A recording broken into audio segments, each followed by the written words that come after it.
Hello students, I hope you are having a productive day. My name is Ayushi और आज हम पढ़ने वाले हैं क्लास 12 की unit 4 vector and three dimensional geometry, जिसको आप हिंदी में कहते हैं सदिश तथा त्रिविमीय ज्यामिति। इसमें हम चैप्टर डिस्कस करेंगे। Chapter number 1 is vector. Vector को आप सब जानते हैं, हिंदी में कहते हैं सदिश। तो चलो इसे स्टार्ट करते हैं। So today we talk about the vector algebra. It means यहाँ पर सदिश बीजगणित आखिर है क्या। तो आई एम डेफिनेटली श्योर कि आपने पढ़ा होगा फिजिक्स के अंदर कि हमारे पास वेक्टर क्वांटिटीज क्या होती हैं और स्केलर क्वांटिटीज क्या होती हैं। वहीं से हमें पता चला कि वेक्टर क्वांटिटीज में डायरेक्शन होती है बट स्केलर में नहीं होती। तो हम अगर इंपॉर्टेंस देते हैं डायरेक्शन को तो बात करेंगे वेक्टर क्वांटिटीज की। तो सबसे पहले हेडिंग है हमारी वेक्टर क्वांटिटीज।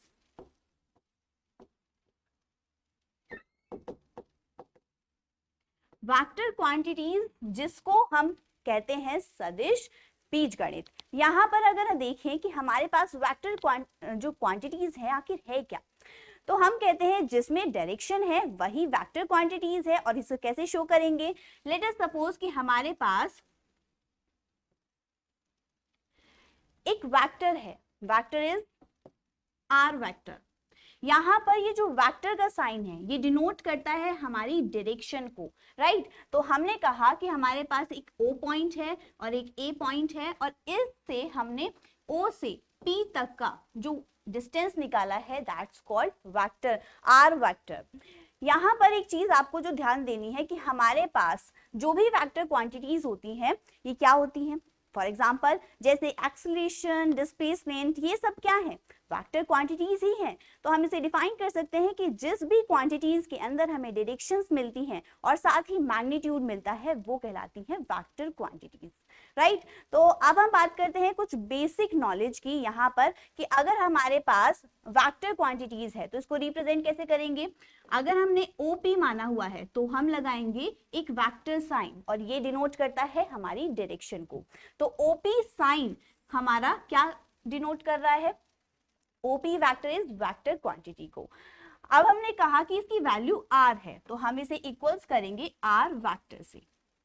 Got it. अब हम कहते हैं कि हमारे पास एक पॉइंट ये है, लेट अस सपोज ये A पॉइंट है, क्लियर।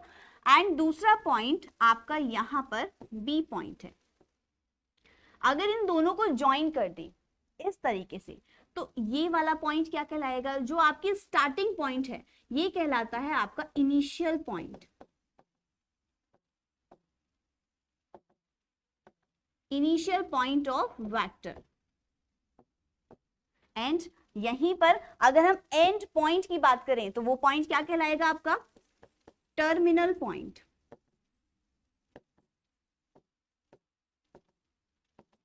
Of vector.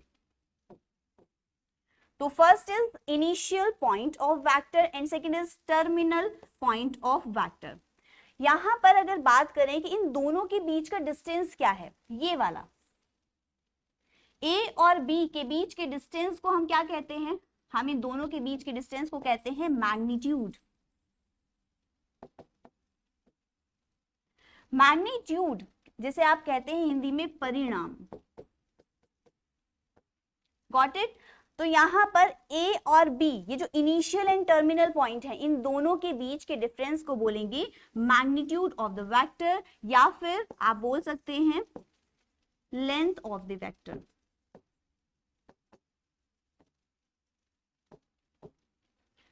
क्लियर। तो मैग्नीट्यूड कहिए या लेंथ ऑफ द वेक्टर, दोनों ही यहाँ पर A और B के बीच के डिस्टेंस को दिखाते हैं। मैग्नीट्यूड अगर समझ में आ गया तो हमने अभी बात की थी कि ये जो साइन है वेक्टर का जो साइन है ये दिखाता है डायरेक्शन को। इट मींस O से P हम चल रहे हैं, ये वाला साइन तो ये दिखा रहा है कि हम O से P की ओर चल रहे हैं। हमारी दिशा क्या है? O से P की ओर, राइट। तो हमने मैग्नीट्यूड और डायरेक्शन दोनों ही पढ़े किसके अंदर? वेक्टर क्वांटिटीज के अंदर। वेक्टर क्वांटिटीज में इन दोनों की अगर हमने बात की है तो हमारे पास जो नेक्स्ट आती है heading that is position vector, जिसको आप हिंदी में कहते हैं स्थिति सदिश। अब ये पोजीशन वेक्टर क्या है? तो लेट अस सपोज कि हमारे पास एक पॉइंट है P और इसके कोऑर्डिनेट हैं एक्स वाई जेड। अब ये कैसे हमने बना लिए, हम कहेंगे ये है 3D के अंदर इस तरीके से, यहाँ पर हमारी x एक्सिस है, ये y एक्सिस है एंड ये z एक्सिस है। अगर ये 3D स्पेस के अंदर है, कोई पॉइंट लाई करता है तो x y z क्या डिनोट करते हैं, रिमेंबर इट कि x दिखाता है x एक्सिस पे हमने कितना डिस्टेंस चला, y एक्सिस पर हमने कितना डिस्टेंस चला y दिखाएगा, एंड सिमिलरली z एक्सिस पे हमने कितना डिस्टेंस चला वो z दिखाएगा। तो हमने कोऑर्डिनेट बनाए x y z p के, राइट। हम यहाँ पर कहेंगे इसके पॉइंट्स क्या होंगे, ये है ओरिजिन, तो इसके पॉइंट होंगे 0 0 0। अब अगर यहाँ से यहाँ तक की दूरी दे तो OP क्या होगा, O और P के बीच की दूरी क्या दिखाएगी, मैग्नीट्यूड, राइट। एंड यहाँ पर अगर हम डायरेक्शन की बात करें तो डायरेक्शन क्या है, O से P की ओर, क्लियर। अब हमने कहा कि हमारे पास पोजीशन वेक्टर आखिर है क्या, तो अगर हमारे पास कोई भी पॉइंट है, लेट अस सपोज कि P है, अगर हम with respect to origin P को कंसीडर करें तो वही हमारी कहलाती है position of vector. It means कि यहाँ पर ये जो P है पॉइंट, इसको हम विद रिस्पेक्ट टू ओरिजिन अगर कैलकुलेट करें तो हमारी जो भी स्थिति आएगी वो कहलाती है हमारी, क्या कहलाएगी, स्थिति सदिश। तो स्थिति सदिश हमने कहा यहाँ पर OP है और जिसके कोऑर्डिनेट एक्स वाई जेड है। अब इसके लिए हम यहाँ पर फॉर्मूला बनाते हैं जो आपको याद रखना है। सबसे पहले ये जो मॉडुलस है ये क्या है, मॉडुलस दिखाता है हमारे मैग्नीट्यूड को। जब भी हम OP वेक्टर के दोनों तरफ मोड लगा दें, इट मींस मॉडुलस का यूज करें, तो ये दिखाएगा हमारे मैग्नीट्यूड को। और इस केस के लिए, पोजीशन वेक्टर के केस के लिए, ये इक्वल हो जाता है under root x square plus Y square plus Z square. It means कि यहाँ पर X square Y square Z square का अंडर रूट इक्वल होगा OP वेक्टर के मॉडुलस के।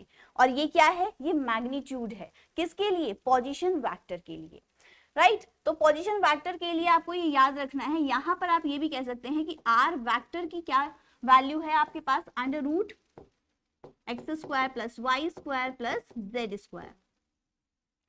ये चीज आपकी आगे बहुत काम आने वाली है कि हमारे पास x square Y square Z square का अंडर रूट किसके इक्वल होता है, R के इक्वल होता है। अब हमने यहाँ पर डिस्कस किया पोजीशन वेक्टर। तो पोजीशन वेक्टर के अंदर हमने एक फॉर्मूला पढ़ा जो आपको बहुत ही अच्छे से याद रखना है। एंड इसके बाद हम बात करते हैं हमारे नेक्स्ट टर्म की, ये क्या है, डायरेक्शन कोसाइन। अब इस चैप्टर के अंदर direction cosine and direction angles भी आपको पढ़ने हैं। तो यहाँ पर डायरेक्शन कोसाइन के अंदर ही आप देखेंगे डायरेक्शन एंगल्स किस तरीके से हैं। सबसे पहले इस डायग्राम को देखिए, तो यहाँ पर हमारे पास 3 एक्सिस है। First is X axis, second is Y axis and third is Z axis.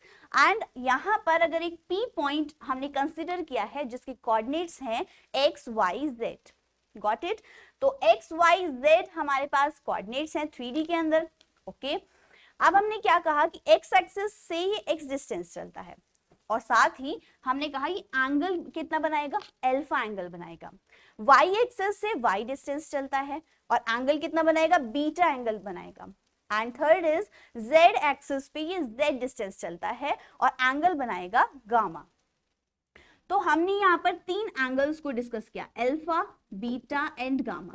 ये तीनों एंगल क्या कहलाएंगे आपके, ये तीनों ही डायरेक्शन आपके एंगल, और जिसको आप हिंदी में कहेंगे दिशा कोण। दिशा कोण क्या होंगे, अल्फा, बीटा, गामा। अब इसी बात को हम कोसाइन से रिलेट करें तो कोसाइन की टर्म्स में cos alpha, cos beta and cos gamma, ये 3 हमारे पास टर्म्स आती हैं और इन तीनों को ही हम कहते हैं डायरेक्शन कोसाइन। और इसको आप क्या कहेंगे, डायरेक्शन कोसाइन को दिक् कोसाइन।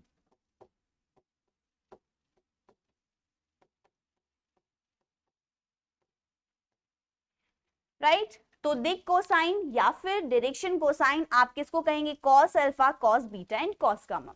अभी हमने डिस्कस किए थे अल्फा, बीटा, गामा, इसमें इस डायग्राम के अंदर किस तरीके से बनते हैं। अब आप यहाँ पर सिर्फ O, A एंड P को देखिए।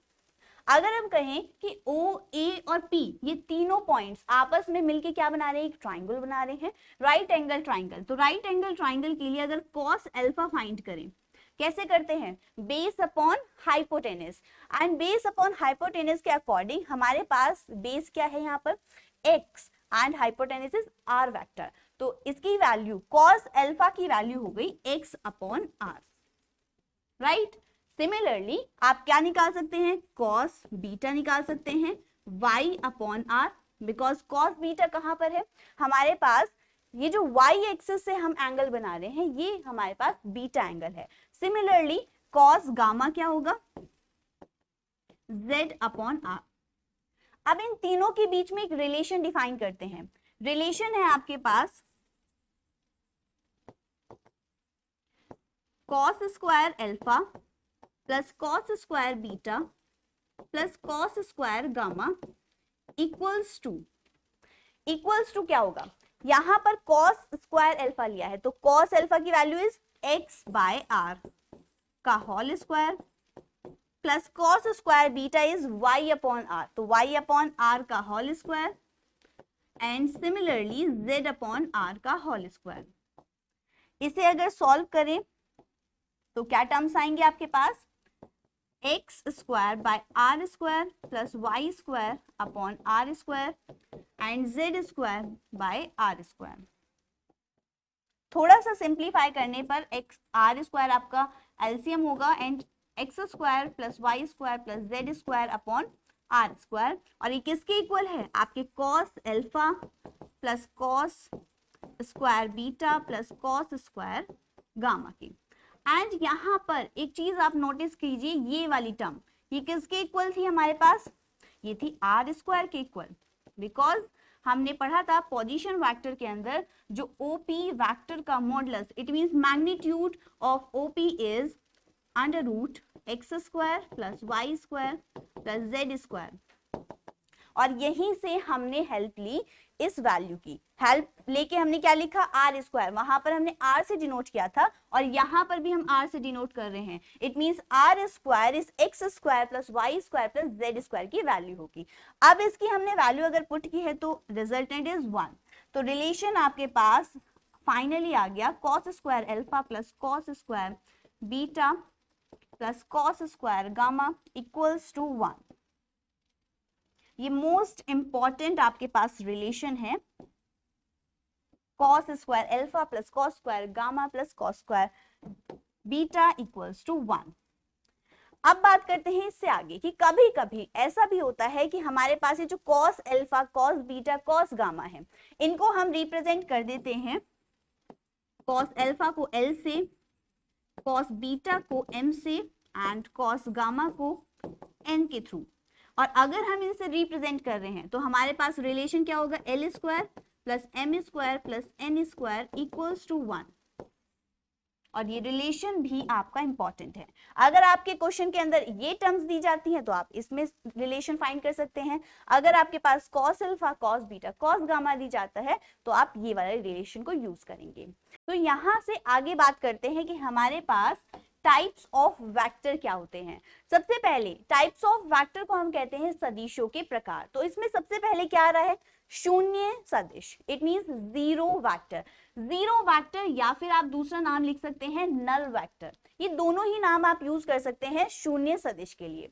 अब नाम से ही क्या डिफाइन होता है कि शून्य, इट मींस जीरो है सब कुछ। क्या है जीरो, कि जैसे कि अगर हम कोई एक वेक्टर ले ए वेक्टर और दूसरा पॉइंट यहां पर ले B, अब इन दोनों के बीच में मैग्नीट्यूड होता है, बट जीरो के केस में हम देखते हैं कि हमारे पास मैग्नीट्यूड क्या हो जाता है, जीरो हो जाता है।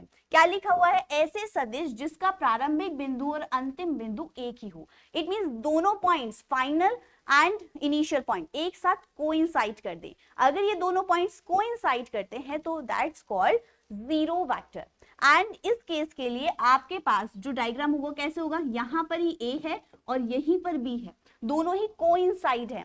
तो इस केस में हमारे पास जो मैग्नीट्यूड और डायरेक्शंस होती हैं वो दोनों ही जीरो होती हैं। और यहाँ पर शून्य सदिश का परिणाम शून्य है, मैग्नीट्यूड इज कॉल्ड परिणाम, एंड इसको रिप्रेजेंट करते हैं जीरो वेक्टर के थ्रू। अब जीरो है इट मीन जीरो लिखा, एंड वेक्टर क्या दिखाता है, डायरेक्शन को, एंड डायरेक्शन क्या है, जीरो। तो यहाँ पर हम कह सकते हैं कि modulus of zero vector equals to zero, it means magnitude क्या हो गया, जीरो। तो फर्स्ट केस के लिए हमने पढ़ा कि हमारे पास जो भी जीरो वेक्टर्स होते हैं उनके मैग्नीट्यूड और डायरेक्शंस दोनों ही जीरो होते हैं। सेकंड देखिए, मात्रक सदिश, यूनिट वेक्टर। अब नेम से आपको क्या पता चला है, डेफिनेटली श्योर है कि अगर यूनिट वर्ड आता है तो उसके लिए हम वन यूज करते हैं। इट मींस यहाँ पर आपका जो मैग्नीट्यूड होगा वो वन होगा या फिर यूनिटी होगा। क्या लिखा हुआ है, वह सदिश जिसका परिणाम एक इकाई हो। ठीक है, अब मात्रक सदिश कहते हैं, और किसी दिए गए सदिश P के लिए आपको जो फॉर्मूला दिखाया गया है ये है। ये किस तरीके से है, मान लेते हैं कि हमारे पास एक P वेक्टर है। अब इस P वेक्टर के लिए अगर हम यूनिट वेक्टर को डिफाइन करें, यूनिट वेक्टर डिफाइन करना है तो मैं लिखूंगी P के ऊपर एक कैप। अगर यहां पर हम A वेक्टर लेते तो यहां पर क्या लिखेंगे, A के ऊपर कैप। तो ये जो कैप है ये डिनोट करती है हमारे यूनिट वेक्टर को, और इसका फॉर्मूला क्या है, P cap equals to P vector upon modulus of P vector. It means नीचे हमें मैग्नीट्यूड रखना है और ऊपर हमारे पास क्या है, वेक्टर है। तो आपके पास ये जो फॉर्मूला है ये आपको याद रखना है, ये बहुत यूज होने का। यूनिट वेक्टर आपको समझ में आया। एंड थर्ड यहाँ पर हम क्या देखते हैं, को इनिशियल वेक्टर। को इनिशियल वेक्टर को हिंदी में कहते हैं सह आदिम सदिश। अब को इनिशियल वेक्टर नाम में देखिए कि क्या मीनिंग निकल रहा है, को माने कॉमन एंड इनिशियल माने initial point of the vector. It means ऐसा हमारे पास वेक्टर, ऐसा पॉइंट जिसमें हमारे पास जो भी वेक्टर है उसका इनिशियल पॉइंट सेम हो। डायग्राम में यहाँ पर O जो दिखाया गया है ये क्या है, इनिशियल पॉइंट। और कितने सारे वेक्टर हैं हमारे पास, 1 2 3, 3 वेक्टर्स हैं और तीनों के इनिशियल पॉइंट O है, और इसे ही हम कहते हैं को इनिशियल वेक्टर, जिसमें हमारे पास इनिशियल पॉइंट सेम हो दो या दो से ज्यादा वेक्टर्स का। तो क्या लिखा हुआ है, दो या दो से ज्यादा सदिश जिनका प्रारंभिक बिंदु एक होता है, इनिशियल पॉइंट सेम है, और जैसे कि आपको OA, OB और OC वेक्टर्स दिखाए गए हैं। अब OA क्या है आपके पास, ये भी एक को इनिशियल वेक्टर है, OB भी आपके पास इनिशियल वेक्टर है, एंड OC भी आपके पास को इनिशियल वेक्टर है। एंड यहाँ पर आप देखिए फोर्थ पॉइंट क्या दिखाता है, फोर्थ पॉइंट जिसमें आपके टाइप है कोलिनियर वेक्टर। कोलिनियर वेक्टर को कहते हैं संरेख सदिश। संरेख, कोलिनियर क्या वर्ड है ये, आपने पहले भी पढ़ा हुआ है कि कोलिनियर वेक्टर वो वेक्टर्स होते हैं जो दो या दो से ज्यादा समान होते हैं, पैरेलल होते हैं। जैसे कि यदि एक ही रेखा में समांतर हो तो वो सभी क्या कहलाएंगे, आपके संरेख सदिश कहलाएंगे। लाइक दैट, फॉर एग्जाम्पल कि आपके पास एक वेक्टर ये है और दूसरा वेक्टर ये है। अब आपने क्या देखा कि आपके पास यहाँ पर ना तो मैग्नीट्यूड और ना ही डायरेक्शन इंपॉर्टेंस रखती हैं, आपका क्या होना चाहिए, पैरेलल होना चाहिए इस तरीके से। तो आपकी जो वेक्टर हैं ये दोनों क्या है, पैरेलल हैं। हो सकता है कि आपके पास इस तरीके से वेक्टर आए, एक वेक्टर इधर है और एक वेक्टर इधर है, बट दोनों क्या होने चाहिए, पैरेलल, तभी हम क्या कहेंगे, कोलिनियर वेक्टर्स बोलेंगे। Fifth type is equal vector, and equal vector को आप कहते हैं समान सदिश। इट मींस यदि दो सदिशों के परिणाम और दिशा समान हो। अब हमने कहा कि हमारे पास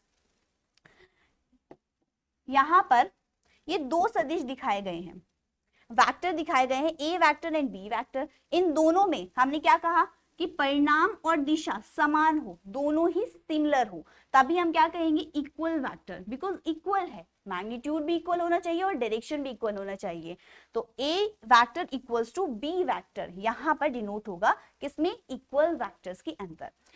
अब आता है हमारे पास सिक्स्थ, ऋणात्मक सदिश। ऋणात्मक सदिश क्या है, नेगेटिव ऑफ द वेक्टर। एक ऐसा वेक्टर या एक ऐसा गिवन वेक्टर जिसमें जो परिणाम में तो एक दूसरे के बराबर हो, पर यहाँ पर दोनों सदिशों की दिशाएं एक दूसरे के विपरीत हो। जैसे कि A एंड B है, A और B में आप देखिए कि यहाँ पर AB और BA दोनों ऋणात्मक हैं, AB और BA दोनों ही आपस में क्या है, ऋणात्मक, और इसी वजह से इन दोनों को हम क्या कहेंगे, negative of the vector. It means कि हम कहेंगे कि अगर हमारे पास एक वेक्टर B वेक्टर है और इनके initial and terminal point is OP. तो अगर मुझे यहाँ पर इसका अपोजिट बनाना है तो मुझे डायरेक्शन को चेंज करना पड़ेगा, अपोजिट डायरेक्शन। अगर एक आगे की तरफ है, फॉरवर्ड है, तो दूसरा बैकवर्ड होगा। तो नेगेटिव के केस में हमारे पास क्या होगा, एक दूसरे के बराबर होंगे पर दोनों सदिशों के दिशाएं एक दूसरे के विपरीत होंगी, तभी हम उसे नेगेटिव वेक्टर्स बोलेंगे। ठीक है, तो हमने यहां पर रिजल्टेंट में बताया कि A B vector equals to B A vector. अब हम कहते हैं कि हमारे पास ये जो नेगेटिव ऑफ द वेक्टर है, इसके बाद वेक्टर्स की टाइप सीखने के बाद आपका क्या आता है, हेडिंग एडिशन ऑफ वेक्टर, कि हम किस तरीके से किसी भी वेक्टर्स को ऐड करेंगे।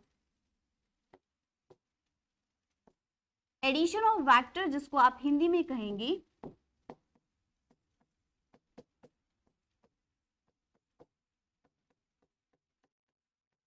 सदिशों का योगफल, और इसके अंदर हम सीखेंगे कि कैसे भी हमारे पास वेक्टर्स हों लेकिन उनको ऐड किस तरीके से किया जाता है। तो एडिशन ऑफ वेक्टर के अंदर लेट अस सपोज कि हमारे पास एक पॉइंट है O, इस पॉइंट से मैंने एक डिस्टेंस कवर किया A तक, A पॉइंट तक। तो मेरे पास इस केस में O इनिशियल पॉइंट है and A is terminal point. अब हमने कहा कि मैंने थोड़ा सा टर्न किया और A से B पॉइंट तक पहुंची। तो B पॉइंट तक पहुंचने के लिए मैंने क्या किया, O से A गई, A से B गई। क्लियर? तो O से A एंड A से B हम पहुंच गए B पॉइंट पर फाइनली। बट अगर हम कहें कि इस केस के लिए डिस्प्लेसमेंट क्या होगा, डिस्प्लेसमेंट क्या होगा, फिजिक्स में आपने पढ़ा होगा कि डिस्प्लेसमेंट होता है shortest distance initial point and final point, इन दोनों के बीच का। तो हमारे पास जो OB है, ये OB क्या है, डिस्प्लेसमेंट। तो हम इसको कैसे लिखेंगे, हम OA वेक्टर चले प्लस AB वेक्टर चले इक्वल्स टू हमारा जो रिजल्टेंट था वो OB वेक्टर भी हो सकता है। इट मींस दोनों ही बराबर है केसेस में, चाहे हम OA प्लस AB चले या फिर OB चले, फाइनली हम कहां पहुंचेंगे, B पॉइंट पर। ठीक है, तो यहां पर हमने क्या किया, हमने दो वेक्टर्स को ऐड कर दिया। क्लियर? अगर हम दो वेक्टर्स को ऐड करते हैं, अगर यही लो आपका क्या कहलाता है, दो वेक्टर्स को ऐड करने का यही लो आपका कहलाता है triangle law of addition vector.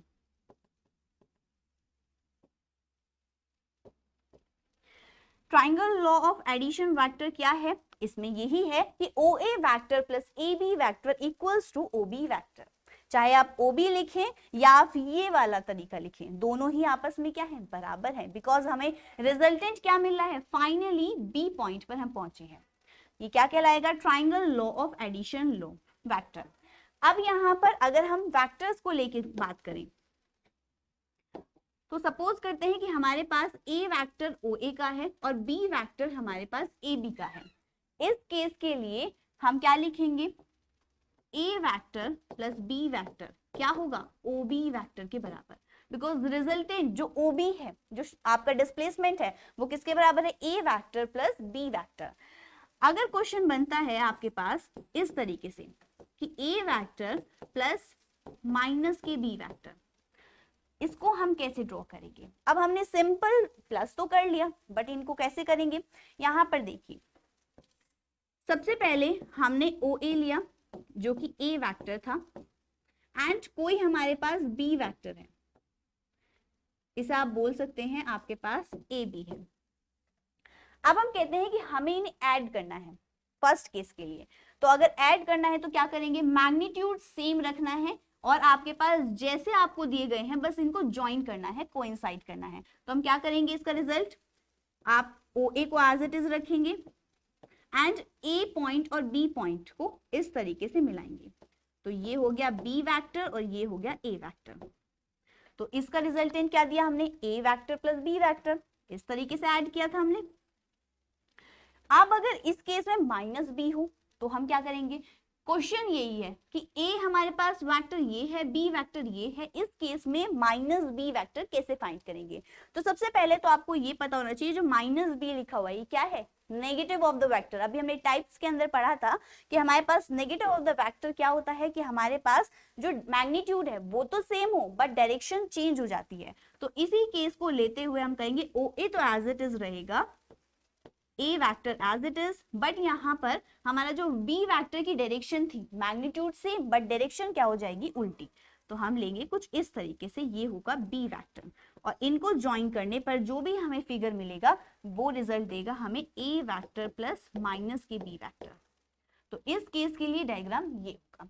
तो ये जो आपका कॉन्सेप्ट था माइनस बी वेक्टर का, नेगेटिव ऑफ द वेक्टर कैसे ड्रॉ करते हैं, ये आपको यहाँ पर समझना था कि जब हमारे पास ऐड होगा तो कैसे होगा, एंड जब आपके पास नेगेटिव ऑफ द वेक्टर आ जाए तो किस तरीके से आप उसकी डायरेक्शंस को चेंज करेंगे।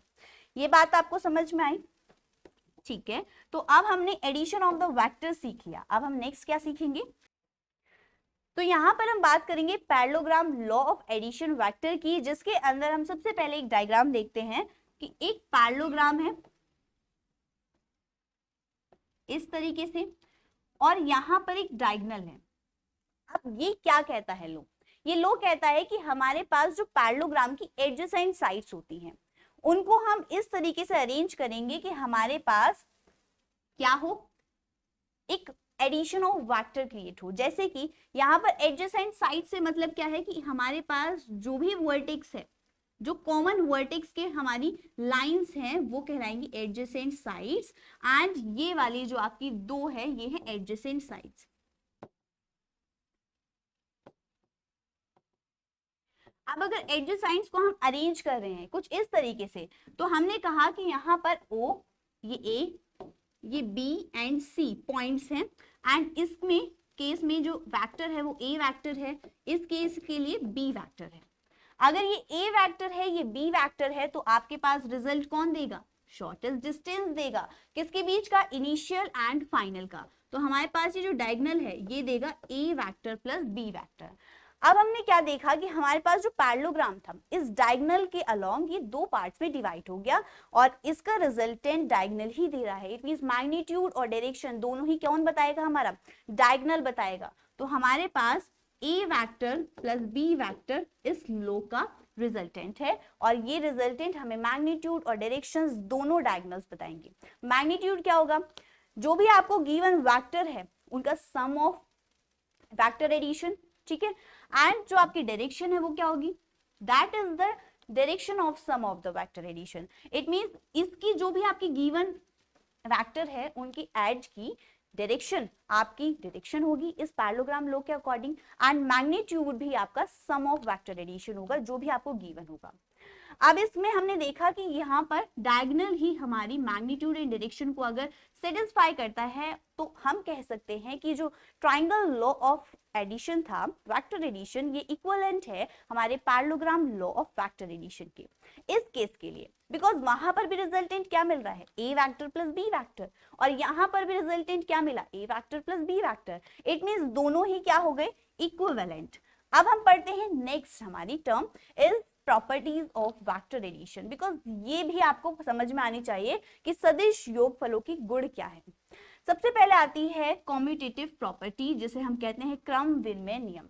अब ये क्रम विनिमय नियम क्या कहेगा कि हमारे पास मान लेते हैं ए वेक्टर है प्लस बी वेक्टर है, इसको हम कैसे लिख सकते हैं, हम इसे लिख सकते हैं बी वेक्टर प्लस ए वेक्टर।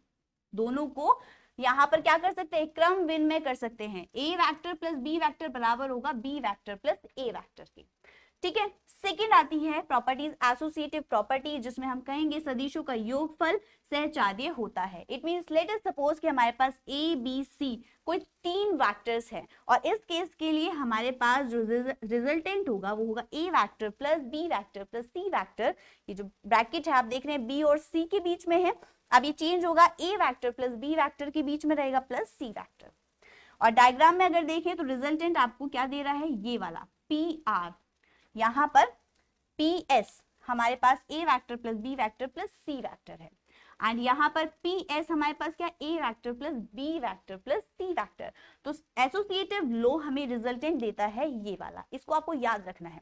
थर्ड आती है आपकी प्रॉपर्टी, थर्ड प्रॉपर्टी इज योज्य सर्वसमीका, एडिटिव आइडेंटिटी। अब ये तो आप सब जानते हैं कि अगर हम आइडेंटिटी को किसी में भी ऐड करें तो क्या कोई फर्क पड़ता है, नहीं। तो हमने कहा कि हमारे पास एक वेक्टर है ए वेक्टर, और इसमें अगर जीरो को ऐड करें, आइडेंटिटी वेक्टर को ऐड करें, तो क्या मिलेगा हमें रिजल्टेंट ए वेक्टर। और अगर हम इसे जीरो वेक्टर प्लस ए वेक्टर लिखे तब भी रिजल्टेंट क्या होगा, ए वेक्टर। क्लियर। और यहां पर आपकी फोर्थ प्रॉपर्टी आती है एडिटिव इनवर्स। एडिटिव इनवर्स क्या है, यहां पर हम देखेंगे कि हमारे पास अगर दो वेक्टर्स को ऐड करके रिजल्टेंट जीरो आ रहा है, तो इसका मतलब है उनमें से एक वेक्टर एक ऐसा होगा जो उसका नेगेटिव ऑफ द वेक्टर होगा। क्लियर। तो हमने कहा कि ए वेक्टर प्लस बी वेक्टर, ये जो दो वेक्टर्स थे इनके ऐड करके जीरो आ रहा है, इट मींस बी वेक्टर बराबर है माइनस ए वेक्टर के। तो बी वेक्टर क्या हो गया, negative of the vector, because ये हमें क्या दे रहा है, माइनस ए वेक्टर। क्लियर। ठीक है, तो हमारे पास ये चार प्रॉपर्टीज हुई। नेक्स्ट आती है कि multiplication of a vector by the scalar. अब कोई भी एक स्केलर ले लीजिए, लेट अस सपोज कि हमने लेमडा लिया, ठीक है। तो हमने यहाँ पे क्या किया कि हमारे पास लेमडा की मल्टीप्लाई में जो भी वेक्टर होगा उसका मॉडुलस इक्वल होगा हमारे लेमडा के मॉडुलस इनटू वेक्टर के मॉडुलस के। ये आपको याद रखना है कि स्केलर बाहर आ जाएगा और जो वेक्टर है वो अलग होगा।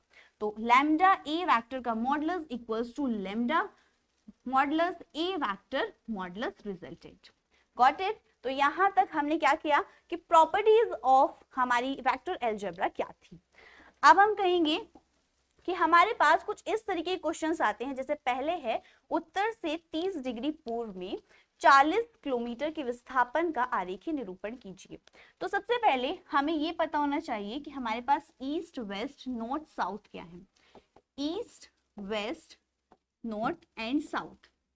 इस केस में 30 डिग्री हमें पूर्व चलना है, तो हम कहेंगे ये है उत्तर दक्षिण एंड पूर्व पश्चिम। तो हम अगर पूर्व की तरफ चले तो हमारे पास किस तरीके से मिलेगा, इस तरीके से, क्योंकि कहा गया है उत्तर से 30 पूर्व में। तो उत्तर से अगर पूर्व की तरफ चलेंगे तो 30 डिग्री का एंगल बनाएंगे यहाँ पर, एंड कितना आपका डिस्टेंस होना चाहिए इसका, 40 किलोमीटर।